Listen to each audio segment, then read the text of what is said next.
Glenn Raymond Tipton is a name that means loud riffs, scorching solos, and one of the smartest people in heavy metal.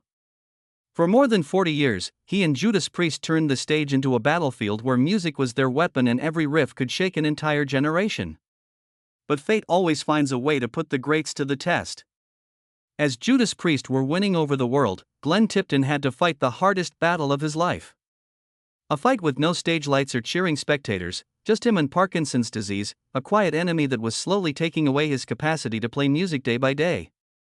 From a youngster in Blackheath who loved the blues to a heavy metal legend, from classic songs like Breaking the Law and Painkiller to the moment he had to leave the stage. Glenn Tipton's life has been full of glory, tragedy, and a spirit that won't die. But how did Glenn Tipton's story start before he became the man who made Judas Priest and confronted his biggest enemy? Let's go back to the beginning, to when a heavy metal legend was born. Glenn Raymond Tipton was just a normal kid growing up in Blackheath, Staffordshire, England, before he became one of the best heavy metal guitarists of all time. No one could have guessed that this shy adolescent would one day be in charge of Judas Priest's future and leave a lasting influence on rock music. Glenn Raymond Tipton was born on October 25, 1947, in Blackheath, Staffordshire, England. His family loved music very much. Even though he would eventually become a famous heavy metal guitarist, Glenn didn't like that kind of music when he was little. He didn't hear loud electric guitars or explosive chords at first. Instead, he heard his mother play calm, classical piano music. Glenn's mother was a pianist, and her music had a big impact on his own. She played a lot at home, surrounding Glenn with soft harmonies and letting him learn music theory at a far younger age than most kids. He wasn't a loud or very active kid. He was quiet and thoughtful, and music was his escape, a place where he could freely express his feelings. With his mother's help, Glenn started to learn how to play the piano. He had a natural flair for the instrument and learned it quickly, but the piano never really interested him. He could see how beautiful everything was, but he felt like something was missing, a sense of freedom and a lot of energy that the piano keys just couldn't give him. When his older brother, Gary Tipton, brought home an electric guitar, things changed. The first time Glenn touched the strings, he was blown away by the raw, electric sound that the piano had never given him. Gary taught Glenn his first chords, but Glenn didn't pick it up right away like a lot of other guitar prodigies do. For months, he had trouble with the fretboard and had to fight with every note until he could play the instrument well. But Glenn didn't give up, he stayed stubborn and relentless, which would later become his playing style. Not just speed, but also accuracy, emotion, and flow. I grew up in the golden age of rock and roll, when artists like the Beatles, the Rolling Stones, and the Who were all the rage. Instead, I fell in love with the blues. He spent hours listening to and playing along with Eric Clapton, Jimi Hendrix, and Fleetwood Mac's Peter Green. He cared more about the feeling in each note than about showing off his skills. Music slowly became an important part of his life, not simply a hobby but something he really loved. Before Glenn decided to make music his full-time job, he worked as a machinist, which needed a lot of accuracy and patience. But no matter what he did, he could never get away from his guitar. He spent every free time practicing, playing in small clubs, and looking for a way to make his hobby his job. Then, fate brought him to a meeting that would change his life. It would take a young man who loved blues music into the realm of heavy metal and change it forever. At the start of his career, Glenn Tipton recognized that music was more than simply a hobby after he fell in love with the guitar. It was meant to be. But it was never easy to become a heavy metal legend. Before Glenn became the musical genius behind Judas Priest, he had to work hard for years trying out many styles and perfecting the guitar skills that would later define a whole generation. Glenn Tipton started his professional career in the early 1970s with the Flying Hat Band, a hard rock group that was inspired by Deep Purple and Led Zeppelin. This time was very important for Glenn since it helped him develop his stage presence, improve his guitar playing, and learn more about the music business. The band played complicated riffs and long solos, which is something Glenn would later use with Judas Priest. Because to his natural skill and hard work, the Flying Hat Band even got to open for Deep Purple, one of the best rock bands of the time. Glenn learned from great guitarists like Ritchie Blackmore around this time. But even though they had a lot of potential, the Flying Hat Band never got off the ground. They couldn't get a big record deal, thus they broke up before they could make any records. For a lot of musicians, failing early on could have meant the end of their dreams. But Glenn Tipton never gave up. When one door closed, another, bigger, and better one opened. Judas Priest was getting ready to record its first album, Rock'n'Rolla, in 1974, but they still didn't know what kind of music they wanted to make. The band was influenced by blues rock and progressive rock at the time, but they didn't have a unique sound. They needed a second guitarist to make their sound stronger, and Glenn Tipton showed up at just the right time. From the time he came, Glenn provided a new point of view, crisper melodies, new ways of writing songs, and amazing technique. But maybe the most important thing he brought to the table was his dynamic connection with K.K. Downing. A great addition to Judas Priest. Downing liked to play in a raw, aggressive, and crazy way, while Tipton played with melody, depth, and structure. They immediately became one of the best twin guitar duos in heavy metal history, using a method that had never been used before. The band finally found the sound they wanted to follow, even though Rock'n'Rolla didn't do well in stores. Judas Priest had now reached the most important point in their journey, one that would change heavy metal forever. But they still had a long way to go before they could rule the planet. Glenn Tipton had joined the band that would change his life, but this was just the start of a long and successful career. When Glenn Tipton joined Judas Priest in 1974, he wasn't simply another new member. He was the spark that helped the band change their sound and become one of the most famous heavy metal bands of all time. At first, Judas Priest was still trying out progressive rock and blues rock. But when Tipton joined, they entered a new period with crisp riffs, explosive melodies, and an unyielding spirit. The album Sad Wings of Destiny showed that Tipton's first big contribution to Judas Priest was important. 1976, this was a big step up from Rock'n'Rolla, with darker, stronger, and more dramatic songs. Tipton was very important to both the writing and the guitar work, especially on songs like Victim of Changes and The Ripper. His playing style went well with K.K.'s.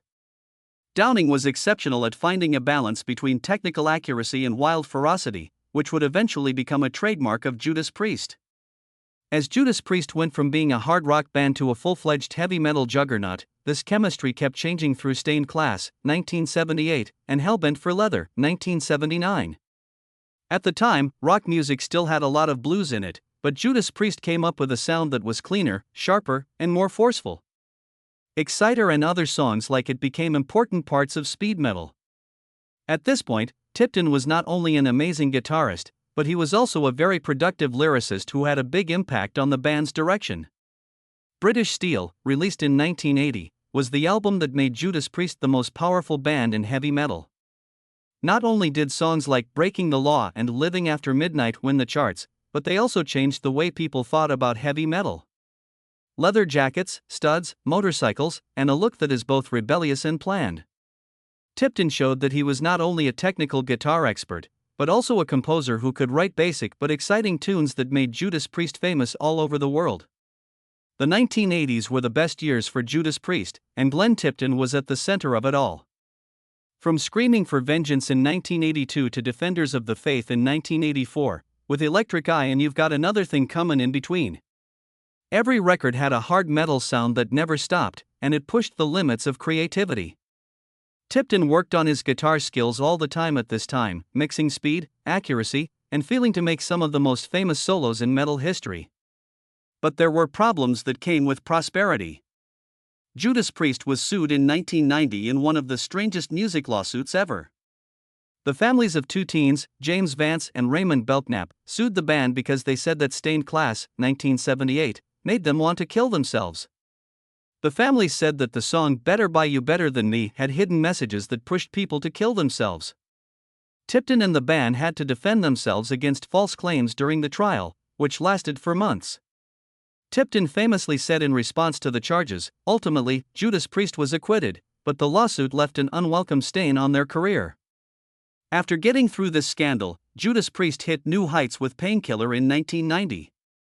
This record was the fastest and most intense they ever were, with lightning-fast riffs and blazing solos that set every stage on fire. Tipton's earlier music had some melodic and bluesy parts, but Painkiller was an all-out eruption of shredding, tapping, and fast riffing. The album also connected Judas Priest to the next generation of metal bands, notably Dimebag Darrell, Pantera, Zakk Wylde, Sinister Gates, and Avenged Sevenfold. But just as Judas Priest was at the top of their game, something big happened. In 1992, Rob Halford quit the band. This made things hard for Judas Priest, and tensions inside the band started to escalate. In the 1990s, Glenn Tipton and K.K. Downing had a hard time keeping the band going after Halford left and Tim "Ripper" Owens took his place. Judas Priest couldn't get back to their old grandeur, and things got worse between Tipton and Downing. K.K. Downing publicly criticized Tipton for being too controlling of the band. In his autobiography, Heavy Duty, Days and Nights in Judas Priest, Downing hinted that Tipton had more say in band decisions than Rob Halford or the management. The band seemed to get back on track when Halford came back in 2003, but the gap between Tipton and Downing never really went away. By that time, Tipton was already a living legend. But he kept pushing the limits of creativity, releasing songs like Judas Rising that showed how powerful Judas Priest still was. His love for heavy metal never wavered, even as he got older. This is clear in Nostradamus, 2008, an ambitious narrative album. In 2011, K.K. Downing said he was leaving Judas Priest because Tipton and the band's management made the workplace poisonous. Glenn Tipton never publicly responded to these claims, but Downing's final departure made it evident that Judas Priest was no longer the same. Glenn Tipton had spent his whole life trying to make Judas Priest a renowned metal band, but when his health started to fail him, the question still stood. Could he keep on when his body was no longer as strong as his spirit? The battle with Parkinson's as Judas Priest kept going through the world of heavy metal, Glenn Tipton was waging a new battle, one that was happening inside his own body. In the 2010s, when the band released Redeemer of Souls in 2014, Glenn was still as passionate as ever, writing, singing, and giving his all on stage. But something didn't seem right. His hands, which used to be smooth, started to betray him. His fingers would sometimes stiffen, and he would have small tremors that would come and go at first but get worse over time. Glenn realized this wasn't a small problem, but he told himself he could handle it. But his body had different ideas. The symptoms had gotten worse by the time Judas Priest started recording Firepower in 2018. Riffs that used to come easily suddenly took a lot of work. For more than 40 years, the guitar had been a part of him, but now it didn't feel like it anymore. After seeing several doctors, he found out the fact he was most afraid of. He had the disease of Parkinson's. This was a hard thing for a guitarist who had spent his whole life on stage to accept. But Glenn didn't tell anyone. He pushed through since he was eager to finish his sections on Firepower. Adding to an album that showed what Judas Priest was all about: strength, vitality, and staying strong.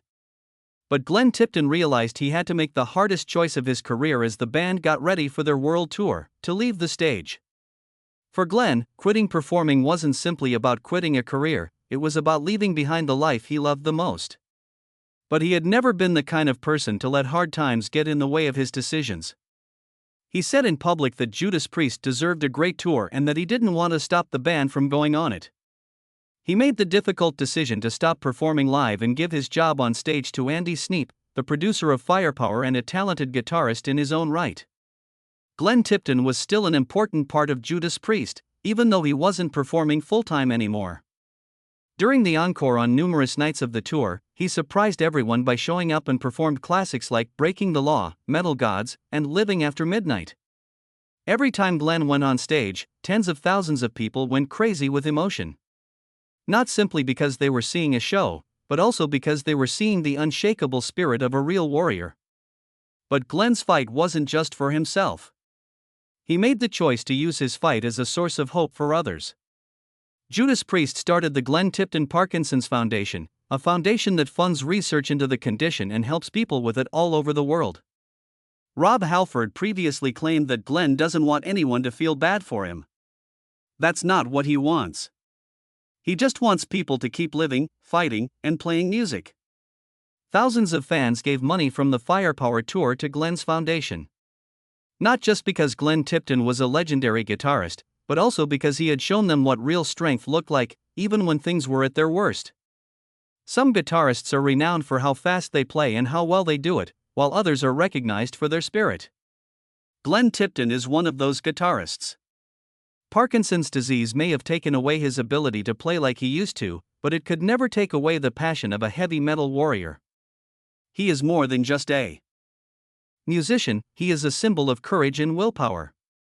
Judas Priest may keep going, but Glenn Tipton will always remain an important part of their history. What do you think about Glenn Tipton's fight? What do you like best about him? Please leave your comments below and help us honor a real legend. Glenn Tipton was a fighter on stage and a legend in Judas Priest, but in real life he was a private person who lived a simple existence, unlike many rock stars who lived in luxury. Glenn was a member of one of the best heavy metal bands of all time, but he never went overboard with partying or got caught up in big controversies.